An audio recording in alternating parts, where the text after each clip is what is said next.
കേരളത്തിൽ K C. പക്ഷമെന്നും VD. Satheesan പക്ഷമെന്നുമുള്ള പക്ഷങ്ങൾ ഉണ്ട് എന്നും മുഖ്യമന്ത്രി കസേരയ്ക്കായി ഇവർ തമ്മിൽ തർക്കങ്ങൾ ഉണ്ടായിരുന്നു എന്നുമുള്ള മാധ്യമ വാർത്തകൾ നമ്മൾ കേട്ടതാണ്.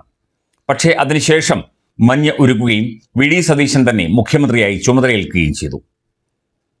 കഴിഞ്ഞ ദിവസം കെ.സി. വേണുഗോപാലിനെ അദ്ദേഹത്തിന്റെ വസതിയിൽ എത്തി മുഖ്യമന്ത്രി വി.ഡി. സതീശൻ സന്ദർശിച്ചതും വലിയ വാർത്തയായിരുന്നു. കോൺഗ്രസിൽ പ്രശ്നങ്ങളൊന്നുമില്ല എന്നും എല്ലാവരും ഒരേ ചിന്തയോടെ ഒരേ മനസ്സോടെ ജനാധിപത്യ സംവിധാനത്തിൽ വിശ്വസിച്ച് മുമ്പോട്ട് പോവുകയാണെന്നും സന്ദർശനത്തിന് ശേഷം വി.ഡി. സതീശൻ പറഞ്ഞു.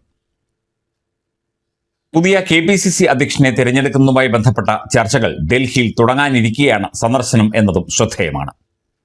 ഇത്തരത്തിൽ ഒരു സന്ദർശനം സൗഹൃദ സന്ദർശനവും കെ.സി. അഖിലേന്ത്യാ നേതാവായതുകൊണ്ട് അദ്ദേഹത്തെ കണ്ട് സൗഹൃദം പുതുക്കുകയും അതുപോലെ തന്നെ സർക്കാരിന്റെ പ്രവർത്തനങ്ങളിൽ ക്രിയാത്മകമായ ഇടപെടലുകൾ ഉണ്ടാകണം എന്ന് അഭ്യർത്ഥിക്കുകയും ചെയ്തതായും മുഖ്യമന്ത്രി വി.ഡി. സതീശൻ പറയുന്നു.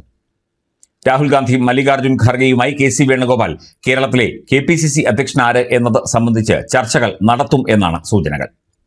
ജോസഫ് വാഴക്കൻ, ബെന്നി ബെഹനാൻ, അതുപോലെ കൊടിക്കുന്നിൽ സുരേഷ് തുടങ്ങിയ നേതാക്കളാണ് പരിഗണനയിൽ ഉള്ളത്. ജോസഫ് വാഴക്കനെ തന്നെ കെ.പി.സി.സി. അധ്യക്ഷനാക്കണം എന്ന് ആഭ്യന്തരമന്ത്രി രമേശ് ചെന്നിത്തല നേരത്തെ ആവശ്യപ്പെട്ടതായും വാർത്തകൾ ഉണ്ടായിരുന്നു. സ്വന്തം വസതിയിലെത്തിയ വി.ഡി. സതീശനെ കെ.സി. വേണുഗോപാൽ മുറ്റത്തേക്കിറങ്ങിവന്ന് സ്വീകരിച്ച് ആനയിച്ച് അകത്തേക്ക് കൊണ്ടുപോയി. കെ.പി.സി.സി. അധ്യക്ഷൻ അടക്കമുള്ള നിരവധി വിഷയങ്ങൾ കൂടിക്കാഴ്ചയിൽ ഇരുവരും സംസാരിച്ചതായി സൂചനയുണ്ട്. ഇത്തരത്തിൽ ഒരു സൗഹൃദ സന്ദർശനം തീർച്ചയായിട്ടും ഞാൻ പ്രതീക്ഷിച്ചിരുന്നതാണ് എന്നും പുതിയ സർക്കാരിനും മുഖ്യമന്ത്രിക്കും എല്ലാവിധ ആശംസകളും പിന്തുണയും അറിയിക്കുന്നതായും കെ.സി. വേണുഗോപാൽ പറഞ്ഞു. പുതിയ കെ.പി.സി.സി. അധ്യക്ഷനെ തിരഞ്ഞെടുക്കുന്നത് കോൺഗ്രസിനെ സംബന്ധിച്ച് പുതിയ തലവേദനയാണെന്നും മാധ്യമങ്ങൾ വാർത്ത നൽകുന്നു. കെ.പി.സി.സി. അധ്യക്ഷ സ്ഥാനത്തേക്ക് സ്ഥാനമോഹികളായ ഒരുപിടി നേതാക്കൾ ഉണ്ട് എന്നാണ് കോൺഗ്രസിനുള്ളിലെ തന്നെ ചില ആളുകൾ പറയുന്നത്. എന്നാൽ ഇതൊന്നുമില്ല. ഗ്രൂപ്പും അത്തരത്തിലുള്ള സംവിധാനങ്ങളും ഒക്കെ മറന്നുകൊണ്ട് ഒന്നിച്ച് കെ.പി.സി.സി. അധ്യക്ഷനെ തീരുമാനിക്കും എന്നുള്ളതാണ് കോൺഗ്രസിൽ നിന്ന് പുറത്തുവരുന്ന വാർത്തകൾ. കെ.പി.സി.സി. അധ്യക്ഷനായിരുന്ന സണ്ണി ജോസഫ് മന്ത്രിസഭയിലേക്ക് തിരഞ്ഞെടുക്കപ്പെട്ടതോടെയാണ് പുതിയ കെ.പി.സി.സി. അധ്യക്ഷനെ തേടേണ്ട ചുമതല കേരളത്തിലെ കോൺഗ്രസിന് ഉണ്ടായത്. എല്ലാ സമവാക്യങ്ങളെയും ഉൾക്കൊണ്ടുകൊണ്ട് കൃത്യമായി ഒരു വ്യക്തിയെ, ഒരു മുതിർന്ന നേതാവിനെ തന്നെ കോൺഗ്രസ് കെ.പി.സി.സി. അധ്യക്ഷനായി തിരഞ്ഞെടുക്കും എന്നാണ് വിവരം. കോൺഗ്രസിന്റെ ഇനിയുള്ള പ്രവർത്തനങ്ങളും മറ്റു കാര്യങ്ങളും ഒക്കെ തന്നെ കൃത്യമായി നിയന്ത്രിക്കുന്നതിനും പാർട്ടിയും സർക്കാരും തമ്മിലുള്ള ബന്ധം ശക്തമാക്കുന്നതിനുമൊക്കെ അതിശക്തനായ ഒരു കെ.പി.സി.സി. അധ്യക്ഷൻ വേണം എന്ന് തന്നെയാണ് കോൺഗ്രസ് പ്രവർത്തകർ ആവശ്യപ്പെടുന്നത്. ഇതിലും ഗ്രൂപ്പ് കാണേണ്ട കാര്യമില്ല എന്നും ഇത്തരത്തിൽ പ്രവർത്തിക്കുന്നത് കേരളത്തിലെ കോൺഗ്രസിന്റെ നന്മയ്ക്കും ഭാവിക്കും വേണ്ടിയാണെന്നും കേരളത്തിലെ സർക്കാരിന് മുതൽക്കൂട്ടാകുന്നതിന് വേണ്ടിയാണെന്നും ഒരു മുതിർന്ന കോൺഗ്രസ് വക്താവ് മാധ്യമങ്ങളോട് പറഞ്ഞു. കോൺഗ്രസ് എല്ലാ രാഷ്ട്രീയ സമവാക്യങ്ങളെയും ചേർത്ത് വെച്ചുകൊണ്ട് കൃത്യമായ ഏകോപനത്തോടെ ഒറ്റക്കെട്ടായി സംഘടനാ പാടവത്തോടെ മുമ്പോട്ട് പോകും എന്ന് കെ.സി. വേണുഗോപാൽ പ്രതീക്ഷ പ്രകടിപ്പിച്ചു.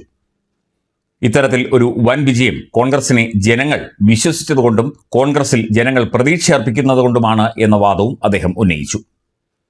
കെട്ടുറപ്പോടെ കൂടുതൽ കരുത്തോടെ ഇന്ത്യൻ നാഷണൽ കോൺഗ്രസ് പാർട്ടിക്ക് കേരളത്തിൽ മുമ്പോട്ട് പോകാനും പ്രവർത്തിക്കാനും സാധിക്കുമെന്നും അതിനുവേണ്ട എല്ലാ പിന്തുണയും ഓൾ ഇന്ത്യ കോൺഗ്രസ് കമ്മിറ്റിയും രാഹുൽ ഗാന്ധിയും സോണിയാഗാന്ധിയും മല്ലികാർജ്ജുൻ ഖാർഗെയും നൽകുമെന്നും കേരളത്തിൽ പ്രത്യേക നിരീക്ഷണ സംവിധാനത്തിലൂടെ കേരളത്തിലെ പാർട്ടിയുടെ പുതിയ നയങ്ങൾ രൂപീകരിക്കുമെന്നും പുതിയ കെ.പി.സി.സി. അധ്യക്ഷനെ കൂടുതൽ ചുമതലകൾ ഏൽപ്പിക്കുമെന്നും റിപ്പോർട്ടുകൾ ഉണ്ട്. ഇത്തരത്തിൽ ഒറ്റക്കെട്ടായി മുമ്പോട്ട് പോവുകയാണെങ്കിൽ വരുന്ന കാലഘട്ടങ്ങളിലും പാർലമെന്റ് തെരഞ്ഞെടുപ്പുകളിലും ഇനി വരുന്ന നിയമസഭാ തെരഞ്ഞെടുപ്പിലും ഒക്കെ തന്നെ ഈ വിജയം കാത്തുസൂക്ഷിക്കാൻ കഴിയും എന്ന പ്രതീക്ഷയും കോൺഗ്രസ് നേതൃത്വത്തിന് ഉണ്ട്. അതുകൊണ്ട് ശേഷിയും കഴിവുമുള്ള ഒരു കോൺഗ്രസ് നേതാവിനെ തന്നെ കെ.പി.സി.സി. അധ്യക്ഷനാക്കണം എന്നുള്ള ഒരു നിലപാടാണ് കോൺഗ്രസ് ഇപ്പോൾ സ്വീകരിച്ചിരിക്കുന്നത്. സണ്ണി ജോസഫ് നല്ല രീതിയിലുള്ള പ്രവർത്തനം കാഴ്ചവെച്ചു. കോൺഗ്രസിനെ മുന്നോട്ട് നയിക്കുന്നതിൽ അദ്ദേഹത്തിന് എല്ലാവിധ പിന്തുണയും പ്രവർത്തകരും നേതാക്കളുമൊക്കെ നൽകി എന്നും ഇന്ദിരാഭവൻ വ്യക്തമാക്കി. ഇത്തരത്തിൽ ഒരു ലക്ഷ്യബോധത്തോടു കൂടി തന്നെ കോൺഗ്രസ് മുമ്പോട്ട് പോവുകയാണെങ്കിൽ കോൺഗ്രസിന് ഇനിയുള്ള ഭാവി കേരളത്തിൽ വളരെ സുരക്ഷിതമായിരിക്കുമെന്നും കെട്ടുറപ്പോടെ UDF സംവിധാനത്തെ നയിച്ചുകൊണ്ട് മുമ്പോട്ട് പോകാൻ ഇന്ത്യൻ നാഷണൽ കോൺഗ്രസിന് സാധിക്കുമെന്നും അതിന് പുതിയ കെ.പി.സി.സി. അധ്യക്ഷന്റെ ഉത്തരവാദിത്തങ്ങൾ കൃത്യമായി അദ്ദേഹം ആരായാലും നിറവേറ്റും എന്നും ഇന്ദിരാഭവൻ വ്യക്തമാക്കുന്നു.